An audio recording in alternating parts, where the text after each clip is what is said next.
మన బిజినెస్‌లో ఒకసారి వచ్చిన క్లయింట్ ఇంకొకసారి వస్తే హ్యాపీ కదా! ఎవరికైనా గుర్తుపెట్టుకొని వచ్చారు అని. ఈసారి నేను అలా చాలామంది రిపీటెడ్ క్లయింట్స్ అంటే లాస్ట్ ఇయర్ తీసుకున్న వాళ్ళు ఇయర్ వచ్చారు. చాలా హ్యాపీ అనమాట. Thank you so much each and every one. ఈసారి బంపర్ బోనస్ ఆఫర్ ఏంటి అనంటే వాళ్ళు ఎంతమందికి రెఫర్ చేశారంటే మన పేజ్ ఎస్పెషల్లీ ఈ షిప్మెంట్ ఏంటి అనంటే తిను ఆల్రెడీ వేరే వాళ్ళు రెఫర్ చేశారని మన పేజ్‌కొచ్చారు. ఒక షిప్మెంట్ పంపించాము. Super duper happy with our service అనమాట. సెకండ్ టైమ్ పర్చేస్ చేశారు. Again happy. తను ఒక 7-8 మెంబర్స్‌కి రెఫర్ చేశారు. Every one purchased in our page అండి.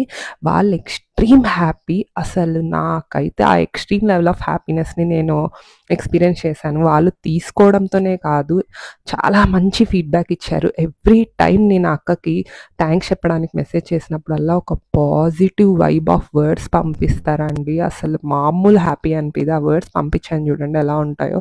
థ్యాంక్ యూ సో మచ్ వధు అక్క. I know thank you is very little word before your love.